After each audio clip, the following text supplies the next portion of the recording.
Hey guys, हाजिर हूँ आज की वीडियो लेकर के, आज के टिप्स लेकर के। आज की जो टिप्स है वो बहुत उपयोगी है और आपको पसंद भी बहुत आएगी। अगर आपको पसंद आती है तो लाइक शेयर करना बिल्कुल मत भूलिएगा। साथ ही साथ अगर आप नए आए हो तो सब्सक्राइब जरूर कर लीजिएगा और बेल आइकन प्रेस करना बिल्कुल मत भूलिएगा। तो चलिए वीडियो को शुरू करते हैं और देखते हैं क्या है आज की फर्स्ट टिप। तो फर्स्ट टिप मैं यहाँ पर ले रही हूँ गेहूँ के आटे में ये नहाने वाला साबुन।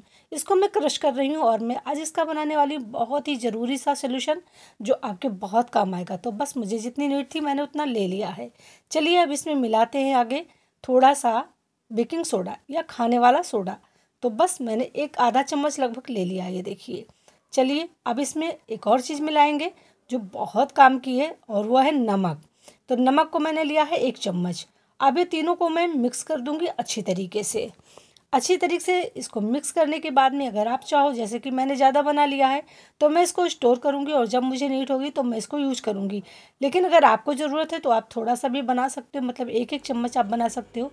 तो मैं यहाँ पे यूज करने वाली हूँ, जैसे ये कढ़ाई है, देखिए आप कितना दाग इसमें बन गया है।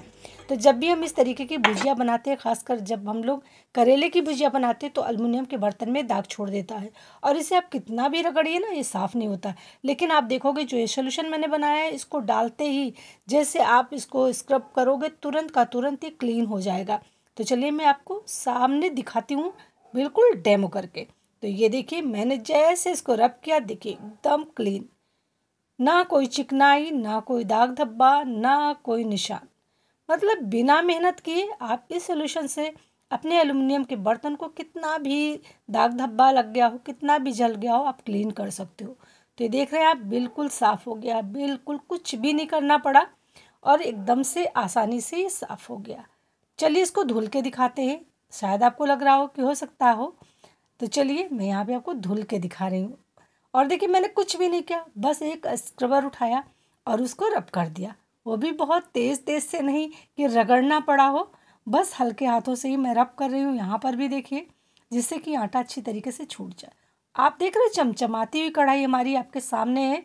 आई होप आज की टिप्स आपको बहुत पसंद आई होगी। अगर आपको पसंद आती है तो लाइक शेयर जरूर करिएगा और हमें कमेंट करके बताना बिल्कुल मत भूलिएगा। चलिए चलते हैं नेक्स्ट की तरफ। नेक्स्ट टिप्स भी आपको बहुत पसंद आएगी क्योंकि है ये भी बहुत ज़रूरी। तो हम लोगों के जब ब्रेड का पैकेट बड़ा वाला मंगाते हैं तो ये बच जरूर जाता है। अब अगर हमको ऐसे बांध करके रखते हैं तो इसे बार बार खोलना पड़ता है जब ज़रूरत पड़ती है। अगर हमारे पास कुछ भी ना हो बांधने के लिए तो हम इसको कैसे रखें, तो चलिए आज मैं बताती हूँ बहुत ही सरल तरीका, जिससे आप 1 मिनट में इसको बांध करके रख दोगे, जिससे ये सूखेगा नहीं और अच्छी तरीके से ये स्टोर करके आप रख सकोगे। तो बस इस तरीके से लपेटना है और ये देखिए इस तरीके से आप इसको मोड़ दीजिए। अब आपका ये जो ब्रेड है ना, बहुत दिनों तक रखा रहेगा और ख़राब भी नहीं होगा और सूखेगा नहीं। चलिए दूसरा तरीका भी आपको दिखाती हूँ और वो एकदम से यूनिक है। इसे तो सभी करते हैं, लेकिन जो मैं दिखाने जा रही हूँ वो एकदम यूनिक है और उसे मैं ही करती हूँ, मतलब कोई और नहीं करता है। आज से आप करना शुरू कर दीजिएगा। तो इस तरीके से लेना है और उसके बाद में यहाँ पे फोल्ड करना है कुछ इस तरीके से।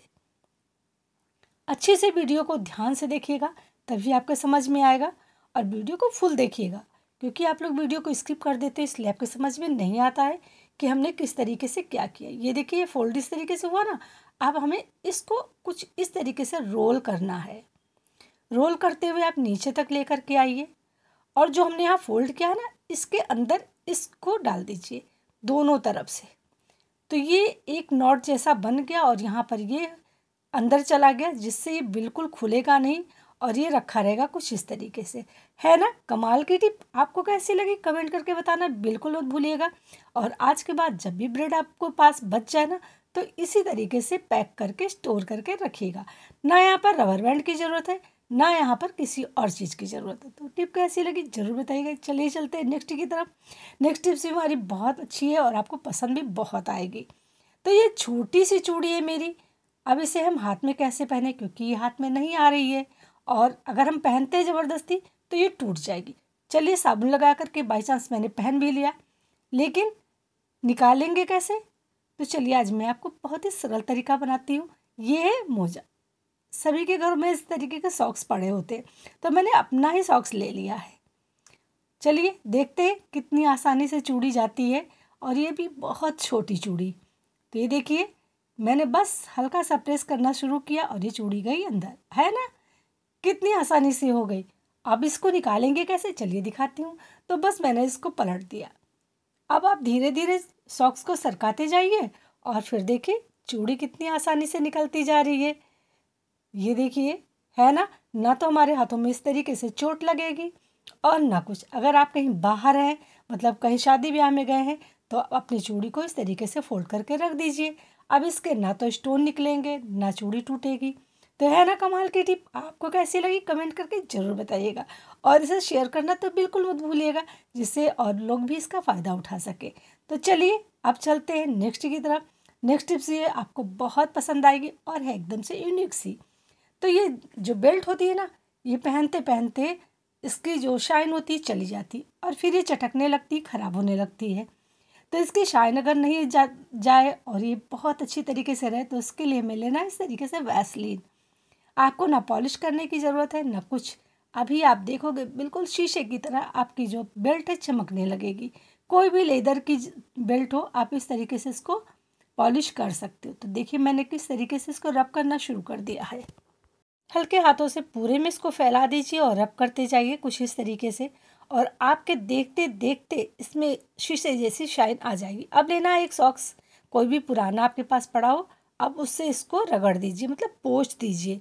जो वैसलीन आपने लगाया था ना, उसको पोंछ दीजिए। और देख रहे हैं आप, यह भी थोड़ी देर पहले यही बेल्ट थी जो एकदम से मैली कुचैली और पुरानी सी लग रही थी, और वही बेल्ट है जरा सा हाथ लगाते ही शाइन करने लगी है और एकदम नए के जैसी हो गई है।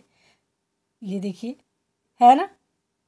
तो बस आप भी जब भी आपको लगे कि आपके जेंट्स की या लेडीज़ कोई भी आपके पास बेल्ट हो और वो पुरानी हो गई, उसकी शाइन चली गई हो, तो बस इस तरीके से थोड़ा सा वैसलीन लीजिए और इसी तरीके से यूज करिए और ये चमचमाती हुई बेल्ट आपके पास रेडी है। जब आप इसको हस्बैंड को देंगी या बेटे को देंगी या बेटी को देंगी, तो खुश हो जाएगी देख करके कि वाह कितना सुंदर सा, कितना एकदम से नया सा हो करके हमारा बेल्ट हमको मिला। टिप कैसी लगी ज़रूर बताइएगा और शेयर करना बिल्कुल मत भूलिएगा। चलिए चलते हैं नेक्स्ट की तरफ। नेक्स्ट टिप्स ये बहुत उपयोगी और बहुत आपको पसंद भी आएगी। तो ये देखिए मेरी चेन किस तरीके से मेरे बालों में उलझ गई है, जो निकाले से नहीं निकल रही है। कुछ इस तरीके से हमारी चेन उलझती है हमारे बालों में, क्योंकि इसका जो हुक होता है पीछे होता है, अक्सर ये चीज़ उलझ जाती है। कभी बालों में उलझ जाती है, कभी कपड़ों पे उलझ जाती है, और पता चलता है हम खींच देते हैं तो खुल करके गिर जाती है। और कभी कभी क्या होता है ना, इसको चोर भी खींच करके चोरी कर लेते। तो हमें लेना है इस तरीके से सेलो टेप। सेलो टेप का सभी के घरों में मिल जाता है, और मैंने सेलो टेप को किस तरीके से रखा है ऑर्गेनाइज करके, जिससे कि हमें कभी निकालने में परेशानी ना हो। तो आप भी इसको ज़रूर ट्राई करिएगा। छोटा सा टुकड़ा मैंने लिया है और जहाँ पर हुक है ना, उसको जब आप पहन लीजिए, मैं तो हाथ में ले करके दिखा रही हूँ, जब आप पहन लीजिए तब आप इसको आगे करके इस तरीके से लपेट दीजिए। अब इससे क्या होगा ना, हमारा जो हुक है काफ़ी सिक्योर हो जाएगा, इसे चोर भी नहीं खोल पाएगा और ये हमारे बालों में कपड़ों में उलझेगा भी नहीं। तो है ना, बचत भी है, सुरक्षा भी है और काम भी हमारा हो गया सरल तरीके से। तो ये टिप कैसी लगी ज़रूर बताइएगा और इसको शेयर करना बिल्कुल मत भूलिएगा। अगर आप नए हो तो सब्सक्राइब भी करिएगा और बेल आइकन भी प्रेस कर लीजिएगा, जिससे मेरी वीडियोस की नोटिफिकेशन आपको मिलती रहे। तो चलिए चलते हैं नेक्स्ट की तरफ। नेक्स्ट टिप्स भी बहुत अच्छी है और आपको पसंद भी बहुत आएगी। इस तरीके के डिब्बे जो होता है अक्सर हमारे घर में महीने में 2-1 बार आते ही हैं। यह है बिस्किट का डिब्बा। तो बिस्किट के डिब्बे लगभग सभी के घरों में आते हैं। अब मैं इसका क्या करती हूँ, मैं इसको फेंकती नहीं हूँ, आप साथ फेंक देते होंगे, आज के बाद आप भी नहीं फेंकोगे। तो चलिए इसमें ऑर्गेनाइज करते हैं अपने किचन के छोटे छोटे डिब्बे या अपने ड्रेसिंग टेबल में रखने के लिए इस तरीके से ऑर्गेनाइज करके जो हमारे ब्यूटी प्रोडक्ट होते हैं उनको। तो ये कितना बढ़िया तरीके से देखिए ऑर्गेनाइज हो गया, देखने में भी सुंदर लग रहा है और कुछ फैला बिखरा भी नहीं है। और इस जब आपको ड्रेसिंग एरिया अपना क्लीन करना हो तो इसको हटाइए, इधर उधर खिसकाइए और क्लीन कर लीजिए। मतलब एक एक सामान आपको उठाने की ज़रूरत नहीं है और देखने में भी काफ़ी सुंदर लगेगा। तो आज के बाद इस तरीके के डिब्बे बिल्कुल मत फेंकिएगा। टिप्स कैसी लगी ज़रूर कमेंट करके बताइएगा और चलते हैं नेक्स्ट की तरफ। नेक्स्ट टिप्स भी बहुत काम की है। तो इस तरीके के जो चश्मे होते हैं, इफेक्ट होते हैं, हमें लगाना बहुत ज़रूरी भी होता है, क्योंकि आजकल हर किसी की आईसाइट वीक है। तो सभी के घरों में 4-6 चश्मे, जितने मतलब पर्सन होते हैं उतने चश्मे तो होते ही हैं, लेकिन क्या होता है हम लोग कभी इधर रख देते हैं, कभी उधर रख देते हैं। तो सबसे बड़ी प्रॉब्लम यही होती है कि हम कभी बेड पे छोड़ देते हैं, कभी कहीं छोड़ देते हैं, तो इससे इसका नुकसान होता है, टूट जाते हैं, ग्लास निकल जाता है। तो ऐसा ना हो इसके लिए बहुत ही बढ़िया सा एक ऑर्गेनाइजर आप लोगों को बना करके दिखा रही हूँ। तो हमें इस तरीके के चूड़ी या कंगन हमारे घर में पड़े होते हैं एक्स्ट्रा, जो बेकार हम समझकर फेंक देते हैं। आज मैं इसी का यूज करूँगी। तो चलिए इसको हैंग कर देते हैं किसी कील पे या कहीं भी, और बस यहाँ पे ऐसे मैंने टांग दिया। अब है ना, जब जिसको ज़रूरत होगी वो अपना चश्मा आएगा, उठा लेगा, यूज करेगा, ना ये टूटेगा ना ख़राब होगा। तो आज की टिप आपको कैसी लगी कमेंट करके बताना बिल्कुल मत भूलिएगा। और आज की वीडियो का मैं यहीं पे एंड करूँगी। मिलूँगी कल फिर नेक्स्ट वीडियो में नेक्स्ट टिप्स के साथ में। तब तक मेरे साथ बने रहें, जुड़े रहें और मुझे सपोर्ट करते रहें। तो चलिए ये ज़रूर बताइएगा कि आज की जो सबसे बेस्ट टिप्स है वो कौन सी है, और आप कहाँ से हो ये भी मुझे कमेंट करके बताना बिल्कुल मत भूलिएगा। चलिए मिलते हैं कल फिर, तब तक के लिए बाय बाय, टेक केयर।